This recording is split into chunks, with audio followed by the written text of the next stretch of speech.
Transformando Negocios, un podcast que hackea tu perspectiva.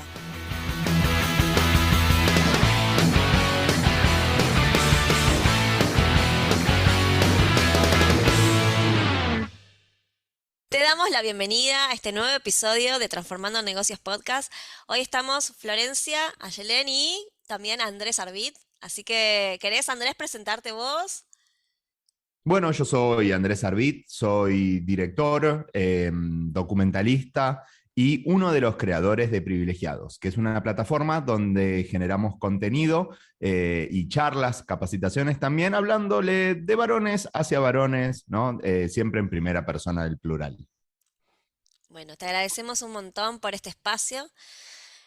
La idea de hoy es como conversar sobre el tema paternidad, aprovechando que el domingo fue el Día del Padre y también aprovechando que hay un proyecto de ley bastante innovador en el Congreso que está avanzando, esperemos que finalmente pueda ser sancionado. Y la idea es esto, de que conversemos sobre masculinidades, sobre paternidad, sobre el mundo laboral, todo eso. ¿Estamos de acuerdo? Perfecto. Todo eso, tenemos unas preguntas muy inspiradoras. Así que bueno, si quieren empezamos por esta que creo que va a abrir como el abanico y el camino para las otras preguntas. En principio, tener tu mirada para entender qué se entiende por masculinidad. Y acá hacemos la salvedad de no agregar ni nuevas masculinidades y demás, porque sabemos que ahí hay como también algunas acepciones. Perfecto. Bueno, sí, hablando de masculinidad puntualmente, la masculinidad son ciertas características biológicas o culturales que se suponen, ¿no?, que llevamos adelante los varones principalmente, porque, ¿no?, dentro, digo, viendo la masculinidad como un producto de este sistema en el que estamos, que si, ¿no?, vamos con la lupa, con la cámara un poco para atrás, nos encontramos con el sistema patriarcal, ¿no? Digo, y este sistema nos divide principalmente, ¿no?, en dos caminos, en el camino celeste y el rosado, el de los varones y el de las mujeres, ¿no? Digo, sin profundizar, sin problematizar, sin nada. Y dentro de este sistema, bueno, se contemplan también dentro de esta construcción de personas, ¿no?, los que tienen que ir por el camino de la masculinidad y quienes tienen que ir por el camino de la feminidad, que cada uno de esos caminos tiene mandatos a seguir, ¿no? Y que en base a esos mandatos sos más masculino o sos más femenina, ¿no? Siempre y cuando puedas hacer el check, ¿no?, en esos casilleros. Ahí me quiero detener un poquito en lo de los mandatos, porque siempre se habla como de privilegios, ¿no? Yo creo igual también o sea, entiendo lo de los privilegios, pero hay varias exigencias como que hay en torno a eso, ¿o no? Que en realidad parecen ser un privilegio, pero esos mandatos muchas veces se te vuelven como en contra. En la masculinidad hay muchos de esos privilegios, digamos, ¿no? Digamos, ¿qué exigencias hay en torno a eso del ser hombre, del macho? Claro, sí, a mí me gusta arrancar remarcando y no olvidando que sí, los varones tenemos privilegios, tenemos una posición privilegiada en el mundo. Cuando desde privilegiados decimos que los varones tenemos privilegios, no quiere decir que tenemos la vida resuelta, ¿no? Digo, apuntamos a que los varones tenemos acceso de manera más fácil o con menos obstáculos que las mujeres y las personas de la diversidad de nuestro contexto, ¿no?, a ciertas posibilidades. Digo, me gusta aclarar esto porque desde privilegiados damos charlas a veces en empresas multinacionales, CEOs, ¿no?, mundo muy privilegiado, y también en espacios de organizaciones barriales, de escuelas secundarias, de poblaciones, no sé, que van a la noche y que es por ahí de espacios más complejos. Entender que los varones tenemos privilegios, ¿no?, según el entorno en donde nos manejemos.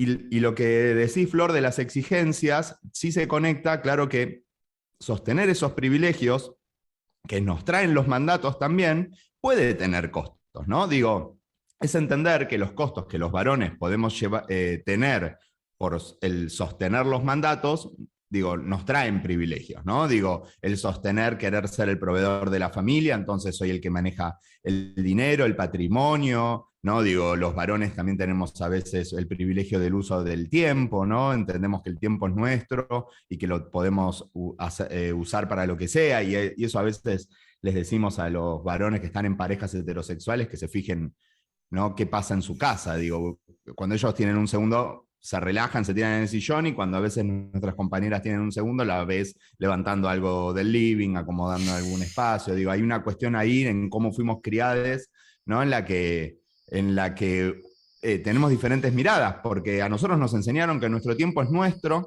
¿no? que nosotros tenemos que ser exitosos también dentro de este mandato, y claro, digo, dentro del mandato del éxito, uno puede llevar adelante un montón de situaciones que pueden ser positivas para uno, violentas para otros, pero después también podemos pensar las que nos hacen mal, ¿no? Digo, porque nosotros tenemos, no sé, el mandato, los varones tenemos el mandato de no llorar, ¿no? De no mostrar nuestras emociones. Bueno, eh, más del 80% de los suicidios en el mundo son de varones, digo, y eso tiene que ver con el costo completamente conectado, el de no tener una buena gestión emocional. Pero también, digo, podemos ver costos muy marcados, como, no sé, tener el mandato del aguante, ¿no? Del aguante, además, no desde me voy a agarrar a piña, sino desde puedo soportar el dolor. Entonces, así es como vemos que los varones nos acercamos al sistema de salud, ¿no? Cuando las afecciones son un problema, digo, cuando ya duelen, cuando ya sale pus, sangra, ¿no? Y las mujeres tienen a veces un trato más preventivo con la salud. Y también les puedo traer, no me acuerdo exacto el número, pero va por acá, de un trabajo que hicimos con la Secretaría de Seguridad Vial, que es que el 85% de los siniestros, ¿no? son causados por varones, pero el 81% de las víctimas de esos siniestros son varones, ¿no? Entonces digo, ¿qué ejemplo más claro para ver que el afán, ¿no? el mandato de ser valientes, ser agresivos, ¿no? poner el cuerpo, que no me pasen, ¿no? o estas cuestiones del éxito, se juegan al volante, pero tienen un costo completamente, ¿no? conectado linealmente con nuestras vidas. Súper interesante esto que decís. Y también me hace mucho sentido cuando nosotras hablamos muchas veces de el paradigma de la heterosis-normalidad, ¿no? Como lo normal para el éxito laboral, para un montón de sistemas de la sociedad que funcionan, ¿no? Funcionan desde una lógica desde el varón, en el sentido varón, heterosis, sin discapacidad, probablemente católico, Ujú. y que no está pensado desde una lógica quizás digamos, y todo lo que sale de esa normatividad, entonces el varón que no es hetero, el varón que no es, digamos, ahí sale de esa lógica de lo normal y es catalogado como incluso hasta anormal, que es una palabra que a mí me hace mucho ruido, pero digo, digamos, a nivel social y también dentro de las organizaciones sucede eso, ¿no? De mirar a esta persona que es como distinta, ¿no? Entonces tenés más barreras para un montón de cosas, para el acceso al empleo, para el acceso a un ascenso, para los vínculos sociales, no, no sé qué vos opinás al respecto. Ujú. Estaba escuchándote y pensaba, digo, que además en los varones no es lo de no ser normal. Lo peor para nosotros, los varones, es no ser considerado ni mujer, ni niño, ni niña, ni gay, ¿no? ni marica. Digo, entonces, ni siquiera te diría ser anormal. Digo, primero los varones, ¿no? Como en una sociedad androcéntrica, somos la punta de lanza. Entonces, para nosotros ser anormales es ser ustedes, básicamente, dentro de nuestro club de varones, ¿no? Claro. Digo, porque dentro de la masculinidad, esto que hablábamos antes, digo, desde privilegiados vemos la masculinidad como si fuese una corporación, ¿no? En la que si vos dentro de tu tarjeta de masculinidad vas cumpliendo con los mandatos, ¿no? Sos heterosexual, tenés 10 puntos, sos cis, sos, no sé, sos padre, sos valiente, proveedor, protector, no sé, usas barba, tenés el pelo corto, tenés la voz grave, digo, son todos elementos que en la masculinidad te van posicionando en un lugar, ¿no? Pero claro, ¿qué pasa, no? Si sos un varón que se emociona, si sos un varón que no es lo fuerte o físicamente fuerte como la sociedad Está espera, esperando. ¿no? De un varón. Entonces, claro, ni hablar si no sos una persona cis. Si sos una persona trans en Argentina, tenés un promedio de vida de 35 años porque son personas expulsadas del sistema de salud. Digo, no sos heterosexual. Probablemente no puedas estar tranqui con tu novio en una plaza besándote sin que caiga alguien a querer violentarte o te gritan o ¿no? o te dicen cosas, digo. Entonces, sí, concuerdo, digo, y en la masculinidad estamos todo el tiempo marcándonos, porque los varones somos más varones para los otros varones. Nunca uno es más masculino cuando está rodeado de sus amigas. Digo, no está mostrando todo el tiempo lo varón que es. Es más, digo, yo en algunas charlas, y acá con ustedes se los puedo decir, yo sé exactamente lo que yo no tengo que decir en mi grupo de amigos para que no me ataquen, no me digan que soy ni mujer, no, ni gay, ni marica, digo. Y cuando voy a charlas, yo les digo, todos ustedes saben qué no tienen que decir para que en sus grupos de amigos no los ataquen con identidades LGBTIQ+, como insulto, ¿no? Entonces es interesante eso, cómo lo vemos, y cuando se abren los varones y te dicen, claro, en el momento en el que soy más emocional o que me abro, es cuando estoy con mi amiga, con mi pareja, digo, sí pasa entre varones, pero probablemente es con tu amigo más amigo de toda la vida, ¿no? Con el que te abrís más. Así que sí, esas diferentes categorías entran en el mundo de la masculinidad. Porque también digo, cuando hablamos de los privilegios, yo también digo, tengo el privilegio, además de ser varón, heterosis, de clase media, vivo en una ciudad, digo, yo además hablo desde el medio de la norma, ¿no? Digo, tengo una pareja, mujer, heterosis, un hijo de 8, una hija de 5, un perro, un auto, una casa. ¿No? Te estoy hablando desde el medio de la norma, y además soy blanco, digo, y yo puedo decir, bueno, no quiero más mis privilegios, ¿no? Digo, voy, subo una montaña y grito, no quiero ser más blanco. Sigo siendo blanco, digo, voy a ir a una reunión ¿no? A una entrevista laboral, y a mí me van a leer de una manera que a un varón marrón no lo van a leer de la misma manera. Exacto. Sí, y ni hablar a una mujer o a alguien de la colectividad, de otras Claro, colectividades o digo, de otros grupos. sumale después todas las intersecciones que pueda haber, discapacidad, no sé, neurodiversidad también, digo, También. ¿no? Podemos pensar en un montón. No, estaba pensando que también, no sé si la palabra es critica o se habla mucho, ¿no? De que quizás somos las mujeres también quienes estamos como repensando todo el tiempo nuestro lugar o qué podemos cambiar o qué hay que hacer, esto del deconstruirse y demás.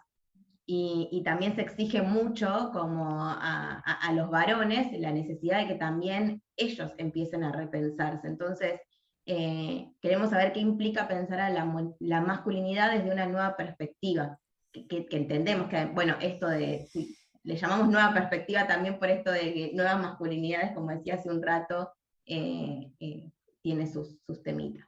Que también si querés Sí, contar por qué nuevas masculinidades a veces no tanto y mejor pensar desde una ajá. nueva perspectiva. Claro, sí, desde privilegiados no nos cierra la idea de nueva masculinidad, porque además como venimos del mundo de la publicidad, siempre la idea de nuevo es mejor, ¿no? Es lo bueno, es lo que viene. Y cuando vos hablas con muchas masculinidades, con muchos varones, pasa esto que te dicen, claro, y yo que tengo más de 40 años, yo que tengo más de 50 años, digo, ¿dónde va mi masculinidad? ¿No? Tengo que tirar toda la basura. Entonces, lo que nos gusta desde privilegiados es esta idea de repensarnos como varones, ¿no? Y desarmar lo aprendido, porque todo lo que aprendimos en esta cultura, ¿no? Se puede desaprender, porque nada de lo que estamos hablando acá es algo natural, ¿no? Uno no nace masculino, no nace femenino, digo, estas son todas construcciones que se hacen. Natural es una manzana que cae del árbol y nada más, digo, después todo lo otro es una construcción social. Y, ¿Y a dónde iba con todo esto?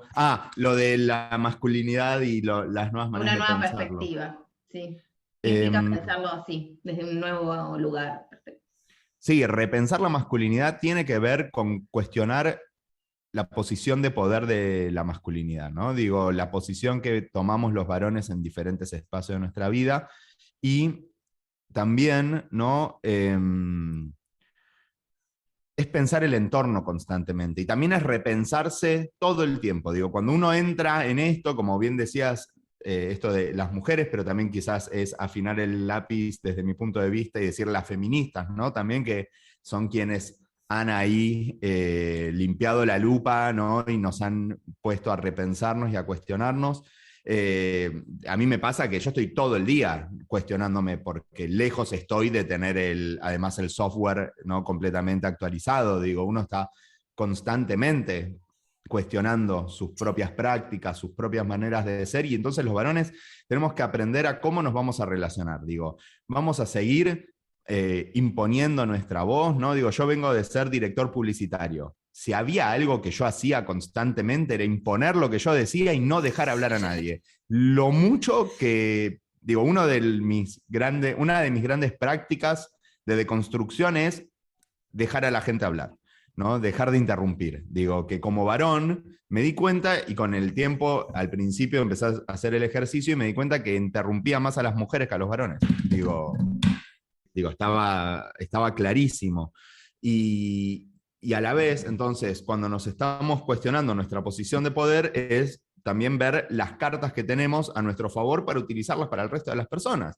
Porque nosotros vamos a algunos lugares a dar charlas y decirle todo el tiempo al varón que pierda, que se corra, que renuncie, es difícil de vender después que alguien haga una acción en base a eso. Entonces hablamos siempre de compartir los espacios de poder, sumar más sillas, sumar más voces. Si sos un líder de una empresa, si sos un líder de grupos, ¿no? Digo, ¿a quién le das la voz en la reunión? ¿No? Digo, ¿quién empieza la reunión? ¿Quién tira la tesis, los conceptos? Digo, y después me pregunto, ¿a quién le pedimos que organice la mesa, que compre los sanguchitos, que traiga el té?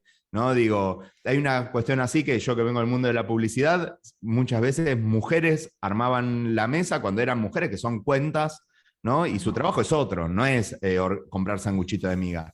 Y a la vez, también quiero sumar esto, que repensar la masculinidad es repensar también nuestra práctica que tenemos de sometimiento constante para con otros varones. Porque el vínculo dentro de esta corporación masculina, como hablábamos antes, tiene mucho que ver con el cómo nos sometemos entre nosotros, entre varones, ¿no? Digo, y ese sometimiento no siempre es el bullying más extremo donde la gente está angustiada, llora, la pasa mal. Hay veces que hay sometimientos clásicos en los grupos de varones que los aceptamos para pertenecer al club. Digo, queremos estar adentro de este club, entonces voy a dejar que me deliren todo el tiempo con que soy vegetariano, con que soy colorado, con que soy el gordo, con que, ¿no? Digo, nos aguantamos esos chistes para estar dentro del club. Y bueno, cuando uno empieza a parar la pelota, ahí entra el mundo de, bueno, pero es una joda, bueno, pero no sé qué, y bueno, y hay toda una situación en la que siempre,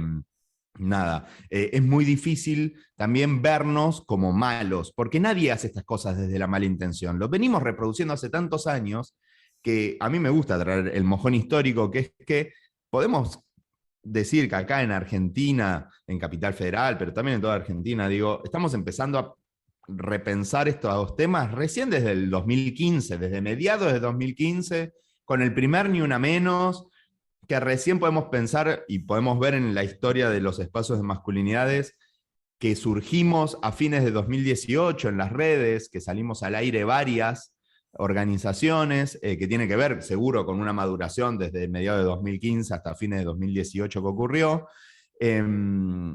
Entonces, es todo hace tan poco que desde privilegiados tenemos como esta idea de tenernos paciencia entre nosotros, entre varones, empatía también, porque entendemos desde dónde construimos nuestra masculinidad. ¿Por qué? Porque yo entiendo y empatizo con quien no quiere soltar el poder, porque lo entiendo perfectamente, porque entiendo que el poder excita, entiendo que el poder gusta, no entiendo que podemos estar abrazados a eso, pero si queremos una sociedad más equitativa, más empática, tenemos que empezar a corrernos y a pensar en el resto y no solamente en el usufructo personal.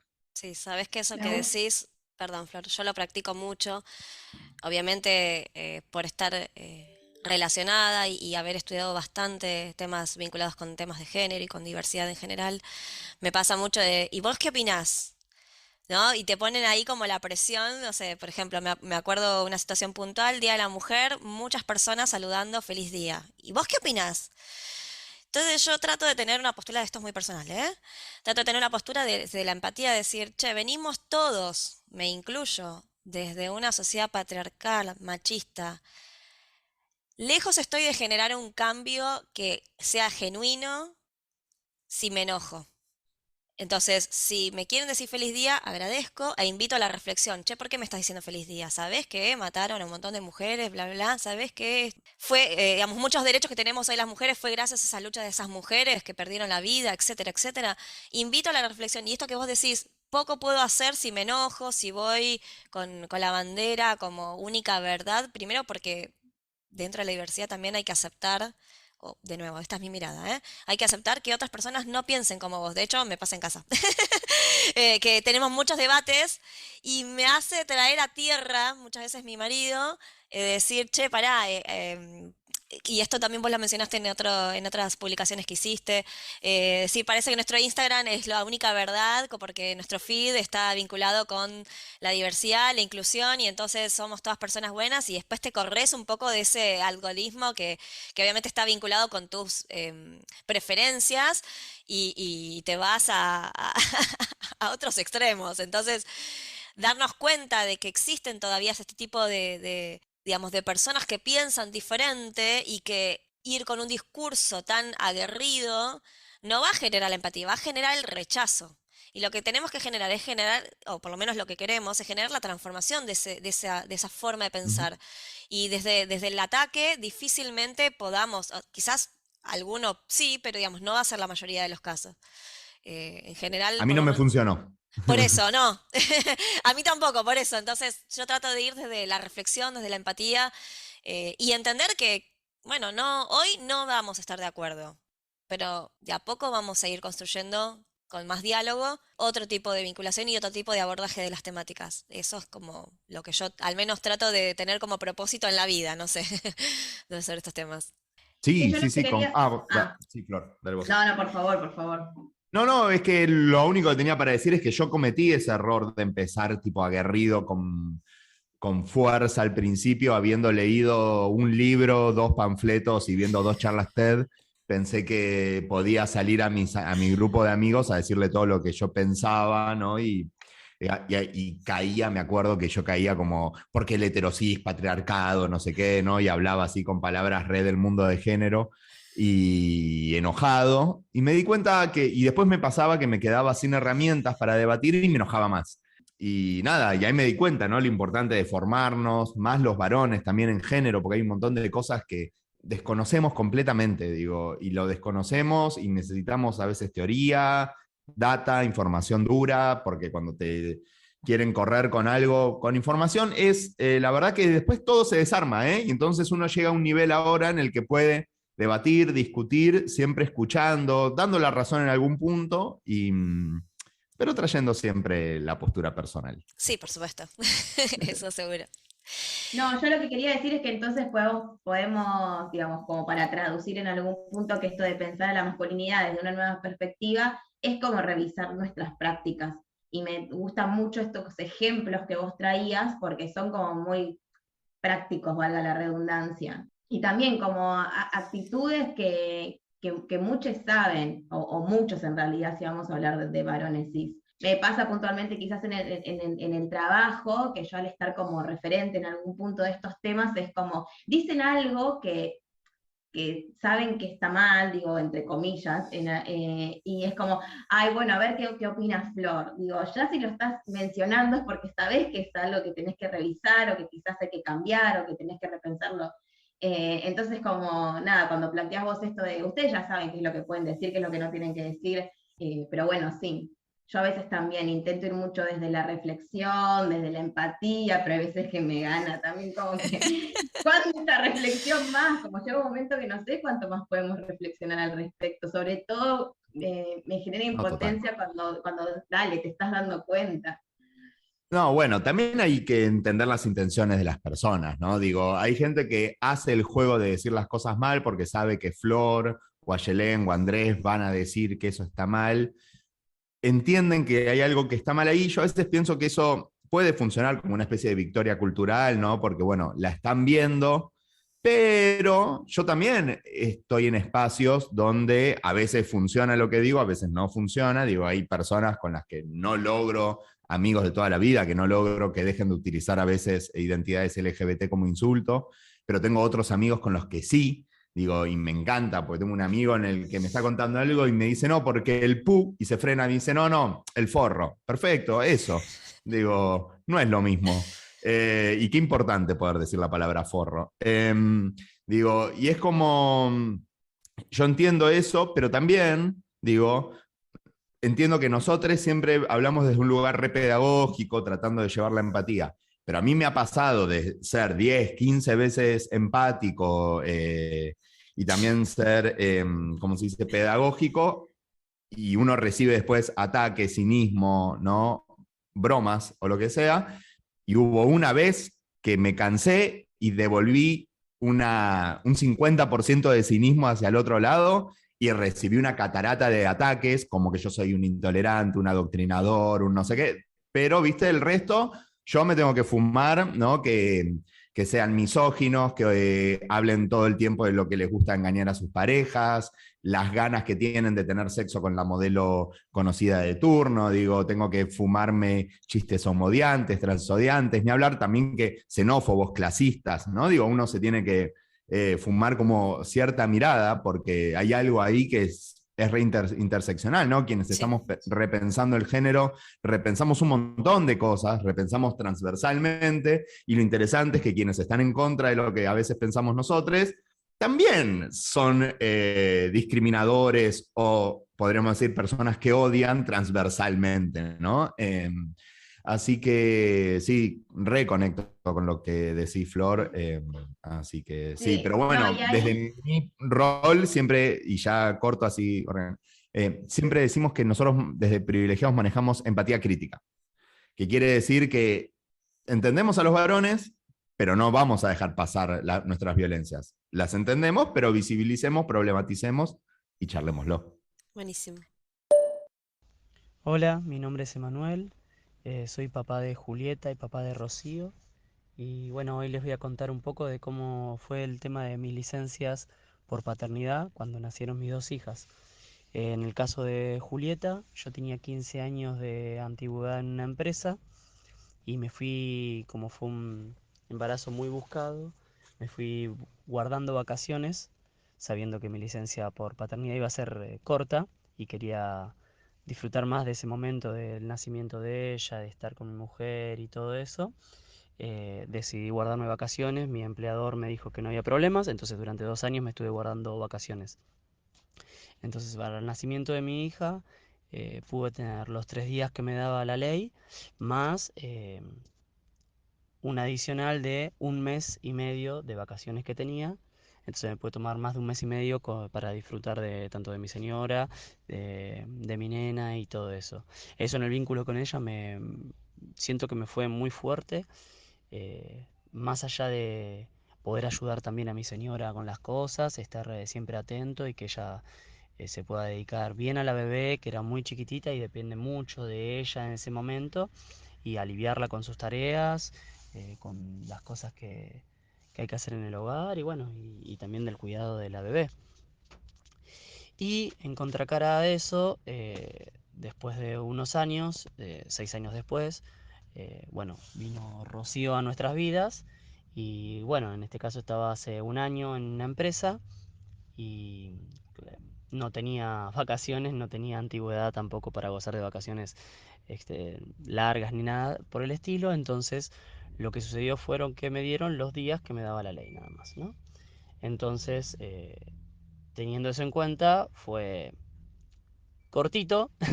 Y es más, cuando nació mi nena, tuvimos que programar una salida acelerada de la clínica, como para que 2 horas antes de yo entrar a mi horario de trabajo, salir de la clínica, llegar a casa, agarrar el auto y la dejé a mi bebé recién nacida y a mi señora que recién había tenido familia, solas en la casa, con una casa que ha estado cerrada un par de días, ¿no? Porque lo que tuvimos en la clínica.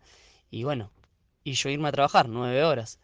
Y después, bueno, encontrarme con mi señora, que como desorientada también por el tema de, claro, una casa vacía, había que cocinar, había que hacerse todas las cosas sola con una bebé que cuando recién nace se despiertan todo el tiempo, quieren todo el tiempo teta, duermen poco, todo lo que involucra estar con una bebé chiquitita, ¿no? Entonces, bueno, fue muy difícil obtener un vínculo con Rocío, la más chiquita, por ese tema también. Yo tenía que trabajar y lo único que tenía eran los fines de semana para estar con ellas. Entonces tampoco pude ayudarle demasiado a mi señora de esa manera, fue bastante complicado todo. Y bueno, así que esa es mi experiencia que tuve y la gran diferencia, ¿no? De poder tener un par de días más para disfrutar con una y poder hacer un vínculo, y con la otra estar a las corridas y ni bien llegas de la clínica te tenés que ir a trabajar y no podés disfrutarla nada. Así que bueno, esa es mi experiencia, espero que les sirva. Bueno, hablamos de masculinidades, vimos cuáles son las exigencias en torno a eso, preguntamos también qué significa pensar a las masculinidades de una nueva perspectiva, y ahora entrando un poco más en el mundo paternidades, quisiéramos saber desde tu lugar, ¿no? ¿Qué implica abordar la paternidad desde una perspectiva, desde esta, digamos, desde esta nueva perspectiva de la cual venimos hablando, en contraposición a las paternidades que reproducen roles de géneros tradicionales, binarios y demás? Bueno, me parece que para repensar la paternidad, ¿no? Desde estos nuevos modelos de masculinidad o estas formas de repensar la masculinidad tradicional, podríamos decir, creo que desde Privilegiados tenemos la mirada puesta en repensar el rol de cuidado, ¿no? En los varones. Cómo podemos cambiar el paradigma en el que los varones nos relacionamos con las tareas de cuidado. ¿No? Que no sea solamente el padre divertido, el padre que lleva y trae de la escuela, sino que podamos ser, ¿no? Padres o personas no gestantes que estemos comprometidos con la escuela, con las tareas, que podamos pensar a futuro, que podamos compartir la carga mental de nuestras compañeras, ¿no? O las personas que gestan. La verdad es que repensar la paternidad tiene que ver con un involucramiento más profundo, ¿no? Que el de solo ser el proveedor, el protector, el divertido, porque a veces vemos que recaen, ¿no? En los varones esas características, ¿no? Mi papá es el divertido, es con el que voy a hacer las cosas los fines de semana, y después la tarea la tengo que hacer con mi mamá, o la que me obliga a ordenar la habitación, ¿no? O, digo, podemos ver esas representaciones mega estereotipadas y que decís, ay, pero eso es re viejo. Bueno, yo lo veo todavía con familias 2022, de mi hijo que tiene 8. Digo, hay veces que se piensa que porque vemos varios padres en la puerta de los colegios, ya se repensó este rol de poder, ¿no? Del que estábamos hablando antes. Como que, bueno, ya está, lo deja, las peina, ¿no? Peina a las nenas. Eso es una frase que yo he escuchado en la escuela un montón, ¿no? Como este premio al que sabe hacer una trenza, una colita, que son todas cosas que las aprendes con un tutorial, digo, es como yo estoy aprendiendo un montón de esas situaciones.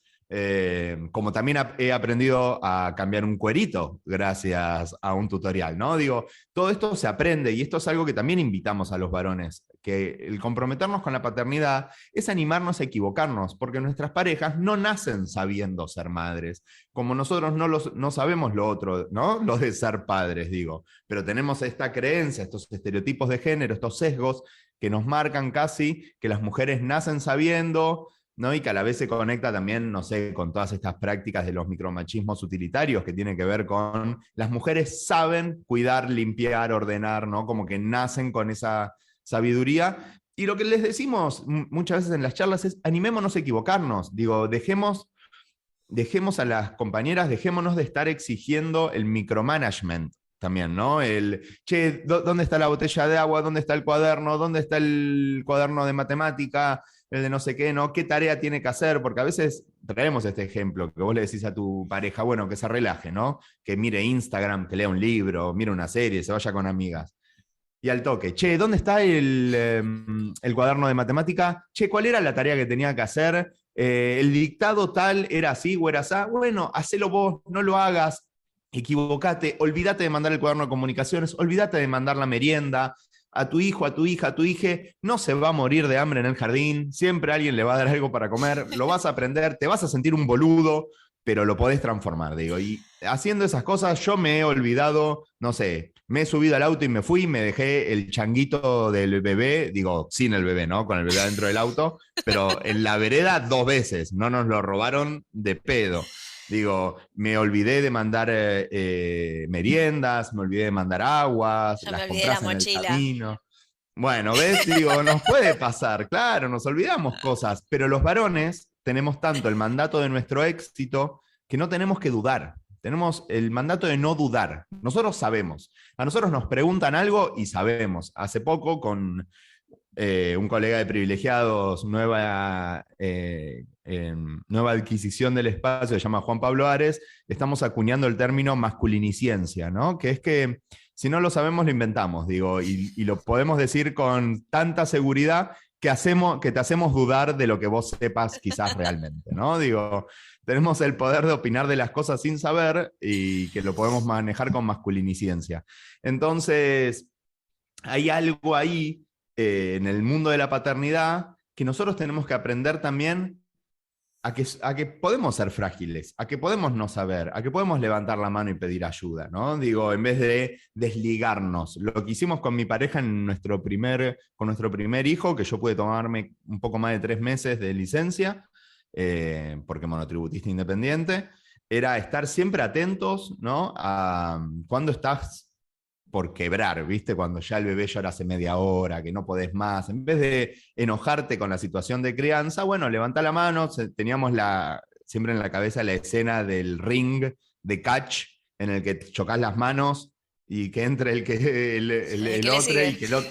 Claro, y vos te vas a dormir la siesta, a descansar, a dar una vuelta, a respirar, lo que necesites. Pero entender eso, la coparticipación, también que haya un trato democrático en el hogar, ¿no? Digo, y que las decisiones sean tomadas por dos, digo, algo que bregamos en esta campaña por la extensión de las licencias por paternidad, es que estar más días presentes nos ayuda a conectar y a la vez a entender que todas las decisiones las tenemos que tomar dos personas. Digo, si vos estás en el trabajo desde el segundo día que ya, digo, tu licencia ya no juega más, claro que vas a desestimar y vas a pensar que una rayita de fiebre es una boludez. Pero si estás todo el día ahí con el bebé, una rayita de fiebre, digo, te va a preocupar porque es tu primer hijo, digo, y vas a entrar en ese mundo de la angustia, ¿no? En vez de desestimar bueno, no te pareces una boludez. ¿Por qué estás de mal humor si estuviste acá adentro todo el día? ¿Sabes? El mal humor que te agarrás con un bebé todo el día. Es tremendo. Y yo también lo puedo ver que con mi hija me puede tomar 2 semanas y algo nada más de licencia.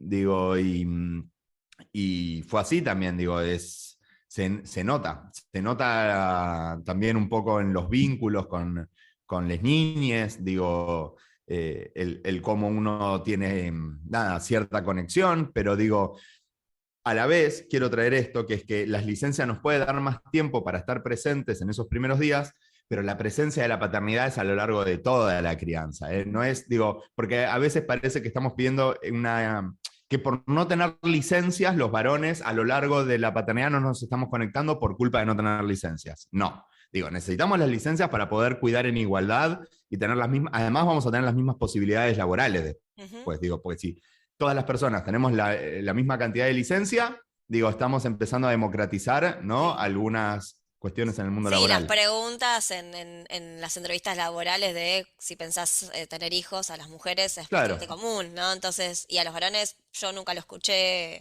de mis compañeros o claro. amigos, ese tipo de preguntas. A nosotras se Y nos por eso hacen. está bueno que por ahí se democratiza esa pregunta, ¿no? Digo, y se hace a todas las personas ahora. Sí, o que Eh, no se hagan en realidad, porque no o debería que no ser se haga. parte del proceso de selección.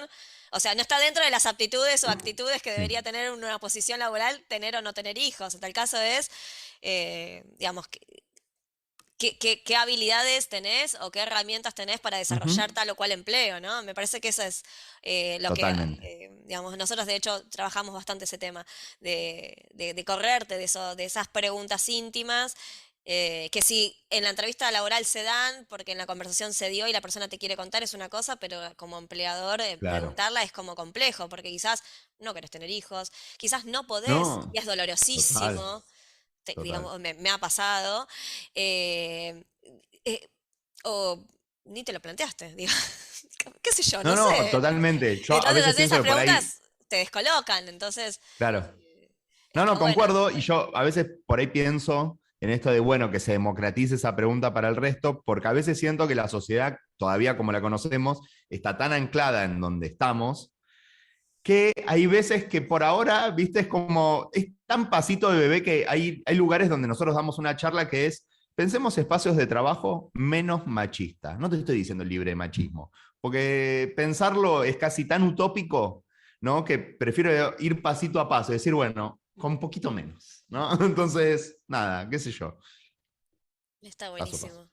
Y hablando del proyecto de licencias, te queríamos preguntar, sabemos que muchas compañías quizás más grandes y que tienen muchas Ujú. políticas vinculadas a la vida laboral y personal, la conciliación, perdón, de la vida laboral y personal, tienen licencias extendidas para mujeres también, pero también para varones o para personas no gestantes, extendidas. Pero no siempre se las toman. Digamos, es algo que yo Ujú. escuché. En la compañía que yo trabajo no es algo habitual, digamos, está dentro bastante internalizado dentro de la cultura y las personas lo agradecen. Pero también escuché en otras empresas o incluso en otros países donde las licencias existen en términos de la posibilidad de no perder el empleo, pero no son obligatorias o no están pagas. Entonces, muchos varones y también la discusión a raíz de este nuevo proyecto de ley que básicamente y en resumidas cuentas tiene que ver con ampliar las licencias para personas tanto gestantes, para al menos llegar al mínimo que pide la OIT, porque 3 meses no es lo que te pide la Sí, OIT, y para las 124. personas, sí, y para las personas no gestantes, bueno, igualar ese derecho de manera progresiva, también para personas con embarazos múltiples, para personas adoptantes, para personas que pasan Mm. por un tratamiento de fertilidad de alta complejidad, etcétera. Entonces, digamos, la discusión que yo estuve teniendo con personas vinculadas a este proyecto es, bueno, pero vamos a perder o tenemos más chances de perder un ascenso o qué pasa cuando volvemos a nuestros espacios de trabajo. Entonces mi pregunta es lo que nos pasa a nosotros. Hola. ¿No? Y no está bien que eso suceda. Entonces, para mí, mi reflexión es, no sé si lo compartís y después te dejo la palabra, es, el problema no está en la licencia o en la cantidad de días. El problema está en el sistema que no contempla esta posibilidad, que no contempla que vos puedas ser una persona que quiere criar a tu hijo en igualdad de condiciones que la persona que gesta y que además querés, digamos, estar en esos primeros días para ayudar a la persona que está naciendo justamente en esa crianza, ¿no? Y esto, evidenciar esos momentos que son tan únicos en los primeros Mm. 100 días, que no, como bien decís, que no significa que se cortan los 100 días y continúan toda la vida, pero digo, darte cuenta de esas pequeñas cosas que quizás si no las vivís, me ha pasado también con amigos decir, no, mi mujer no tuvo puerperio. O sea, primero empezamos por concepto, ¿no? Digo, entender el concepto, pero no, porque yo decía, no, yo lloraba, ¿viste? Yo me abro, ¿no? Entonces, amigos, ¿eh? Y no, ella no tuvo. ¿Vos estuviste con ella? Era mi pregunta. No quería tampoco generar ruptura de parejas y no seguir profundizando, pero Entiendo. digamos, iba por ese lado. Entonces, ¿qué opinás? Volviendo a la pregunta, esto, digamos, ¿qué va a pasar o qué sentís o cuando vos hablás con varones, digamos, qué sentís que sienten o qué sentís vos y qué pensás de esto de la extensión de licencias vinculada a esto, a los vínculos laborales y los varones o las paternidades? Ujú. Creo que la extensión de las licencias por paternidad es importante para poder traer el tema, ¿no?, a esta mesa de discusiones sobre la participación de los varones en las tareas de cuidado. Sí, digo, es importante que lo podamos legislar para que podamos tener esa opción. Pero al mismo tiempo necesitamos poder sensibilizar, poder llevar este tema a diferentes ámbitos para que los varones nos tomemos esas licencias. Porque sí, digo, hay empresas muy grandes que tienen 15 días, 30 días, 60 días, algunos tienen 90 días, pero hay varones que no se los toman. ¿Por qué? Porque no son obligatorias, como también decías Ayelen, digo, hay países europeos donde hay licencias casi equitativas, pero a la vez son transferibles y como no son obligatorias, suelen ser transferibles a la persona gestante de la pareja. ¿no? Y los varones no se lo toman. ¿Por qué? Porque todavía tenemos la cultura de que vamos a perder el trabajo al ausentarnos tanto tiempo, ¿no? Digo, y también nos preguntamos qué le va a pasar a los padres que son monotributistas, que trabajan en lugares fijos, ¿no? Y que esta ley viene a contemplarlos, pero claro, digo, te van a contemplar y te van a dar un sueldo básico, y vos por ahí como monotributista, digo, facturás más que eso. Entonces, ¿quién te asegura que cuando vos dejes de ser, no sé, monotributista, fotógrafo en una agencia de publicidad, vuelvas y tengas todavía ese trabajo? Porque en teoría el monotributista que entra para suplirte eh, debería irse después, pero después el empleador, viste, no es obligatorio. Hay algo ahí que hay cierta obligatoriedad en cuanto a los trabajadores, pero en cuanto a los dueños o a los, ¿cómo se dice?, a los empleadores, pero entiendo que igual esto después se va a discutir en el Parlamento y se va a ir afinando el lápiz, pero digo, hay algo que todavía existe en lo cultural, que como hablábamos, que nada de esto que estamos charlando acá es natural, digo, en la cultura del trabajo sigue estando esta idea de que el varón tiene que ser productivo constantemente, que criar, que cuidar no son tareas productivas.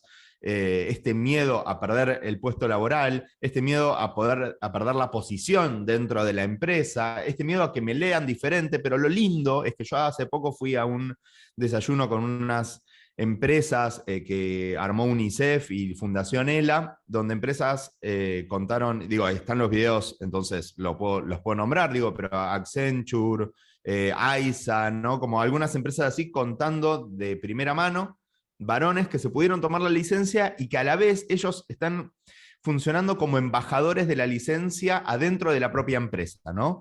Porque hay gente que por ahí están esperando a tener un hijo o una hija y están con la duda, y esos padres son claves, porque es eso entonces, es clave empezar a tener referencias, a tener lugares donde te demuestren que tomarte la licencia te ayuda a tu vínculo con tu familia, a tu vínculo en la pareja, a la conexión con tu hija, tu hijo, tu hija, pero a la vez en la empresa no te sueltan la mano, te acompañan, y están ahí atrás, ¿no? Sosteniendo el rol del varón como cuidador. Bueno, es tan complejo todo que yo no sé si hay una sola línea, ¿no? En, che, yo hablo con los varones si se la quieren tomar o no se la quieren tomar, porque hay muchos que sí, pero después hay una idea de que, bueno, por ahí un mes es suficiente, por ahí 15 días está bien, y hace poco uno que contaba que se dijo, no, me tocaba un mes y pensé que iba a ser un montón de tiempo, que me iba a cansar, y dice, pestañé y se terminó. Y volví al trabajo y todavía faltaban un montón de cuestiones, ¿no? Entonces, en unas piezas audiovisuales que hicimos ahora, hacemos la pregunta, ¿cuál es para vos la licencia por paternidad ideal? Tenés el que te dice un mes porque no sabe bien su economía cómo va a funcionar, porque es monotributista independiente, y tenés a alguien en relación de dependencia que te dice, para mí es un año. La licencia tiene que ser un año, por ahí cortada de a momentos, ¿no? Pero que te pueda, digo, hay todo un crecimiento de esa persona en un año que es necesario estar ahí. Digo, tanto la madre, el padre, ¿no? Los familiares que participen. Digo, nada, hay mil maneras para pensarlo, y lo que sí tenemos todavía es que yo no sé si tenemos muy en claro a dónde vamos con las masculinidades que nos estamos repensando, ¿no? Digo, lo que sí tenemos claro es que qué queremos dejar de sostener, qué queremos dejar de seguir reproduciendo, ¿no? Y entender que para adelante no queremos ser masculinidades que sometan, violenten, ¿no? Y tomen espacios de poder. Digo, poder ser masculinidades empáticas, que críen, que se emocionen, que se muestren frágiles, que sean valientes también para hablar fuera de la norma. Entonces digo, ¿para dónde va a ir esta paternidad? Ni idea, pero sí sabemos, ¿no?, qué queremos dejar de reproducir. Buenísimo. Para Bueno. cerrar, queríamos que nos ayudes a responder. Nosotros siempre nos hacemos como una pregunta que nos dispara cada tema en el podcast, y en este caso era esto de si es compatible realmente un ejercicio de paternidad responsable con el mundo laboral, un poco a modo de resumen de todo lo que estuvimos hablando, ¿no? Vos lo ves posible y responsable en este sentido, ¿no? De que no son solamente los días de licencia, es toda la vida, digamos. ¿Es posible en el sistema que hoy estamos inmersos, o bueno, estos cambios que tendríamos que ir ajustando, digamos, como para complementar la respuesta? Creo que en el sistema laboral como estamos parados ahora, no está planteado que el padre pueda tomarse el tiempo suficiente para cuidar, paternar y estar presentes, ¿no? Porque no es solamente lo de la licencia, como bien lo remarcabas, sino que también implica poder faltar cuando nuestros hijos, hijas e hijes estén enfermos, digo, cuando haya una actividad de la escuela, cuando tengamos que estar, no sé, alguna reunión de familias, ¿no? Digo, entonces, el sistema laboral, por ahora, le sigue exigiendo a los varones que estén presentes produciendo. El sistema de trabajo, como lo conocemos ahora, está pensado de una manera que nos dificulta mucho pregonar, ¿no?, las paternidades presentes, porque a veces también estamos en charlas con varones y decimos, bueno, ¿no?, hablando de nuestras crianzas, hablando de nuestros padres, ¿cuánto pudieron estar presentes, ¿no? Y a veces lo podemos problematizar, a veces estamos en charlas, se habla de la falta de presencia, pero hubo una vez que un muchacho dijo, bueno, pero yo vengo de una familia muy humilde y mi papá trabajaba 10 horas en una fábrica y la verdad, yo, ¿cómo le puedo exigir a ese varón que esté presente si el sistema, ¿no?, de producción exige de esa manera? Eso te iba a decir, Entonces, no es lo mismo trabajar en una oficina, yo que trabajo, digamos, en una empresa de servicios y mi marido trabaja en una empresa, en una fábrica en el área de producción y elaboración, y son dos mundos completamente distintos en términos de exigencia de, digamos, de la presencialidad, incluso en pandemia, ¿no? Ahí fue claramente la visibilización de esas diferencias, pero también en términos de cantidad horaria, digamos que las horas extras claro. no son muchas veces tan voluntarias, por así decirlo, ¿no? Claro. Eh, Sí, sí, claro, porque la disparidad en la sociedad como la conocemos, digo, de decir, bueno, pero él elige trabajar más horas. Bueno, sí, ponele, ¿no? Digo, elegimos cuando tenemos falencias por todos lados, sí, es un poco complejo pensarlo así. Sí, sí, sí. sí, concuerdo. Por eso digo, si no podemos pensar un sistema que dé posibilidades, que dé en las empresas grandes, no sé, un espacio de cuidado, ¿no? De hijes. Digo, que los varones puedan ir con sus hijos, hijas e hijes a la oficina, dejarlos en la guardería. Una vez lo hablábamos con un equipo de fútbol, ¿no? Digo, ¿cómo puede ser el futbolista en Argentina entrena a la mañana y a la tarde ya está libre? Digo, ¿por qué sus parejas tienen que dejar todo, criar a sus hijos, porque el señor tiene que jugar al fútbol? El señor podría llevar a su hija a la guardería del club, ni hablar qué lindo sería una guardería en un club deportivo, digo, no, no estoy diciendo en el Banco Provincia del centro, en un sótano, ¿no? Digo, ¿no? Y que los padres puedan estar ahí siendo presentes, ¿no? Y haciendo su trabajo, y por ahí su compañera puede estar estudiando, trabajando, ejerciendo lo que quiere ejercer. Entonces digo, si los lugares que tienen posibilidades no dan estas opciones, es difícil.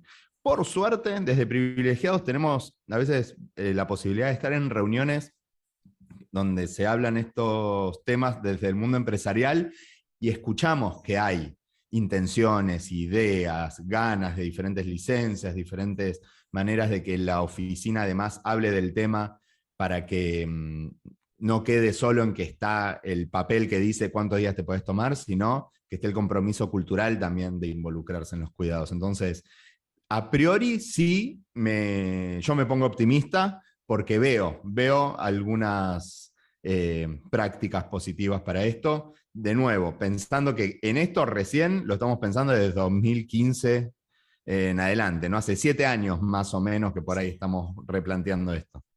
Bueno, te agradecemos un montón, creo que nos diste mucha información de mucho valor. Eh, Siempre decimos con Flor que las personas digamos, que se atreven a participar de este podcast nos enseñan muchas cosas, así que te agradecemos por esa generosidad y esperemos que la Gracias. hayas pasado vos también muy bien. Nosotros la pasamos muy bien. Flor está con un tema de audio, así que vamos a hacer el cierre acá y esperemos que nos encuentres en el próximo episodio. Muchas gracias. Gracias por escucharnos. Si te gustó este episodio y querés sumarte a la conversación, seguinos en nuestras redes sociales. Nos encontrás en Instagram como Transformando Negocios Podcast y también estamos en LinkedIn. Somos Ayelen González y Florencia Dino. Seguinos también en YouTube, donde compartimos estos capítulos grabados y subtitulados para que nadie se quede fuera de la información. Suscríbete y compártelo. Te esperamos en el próximo episodio.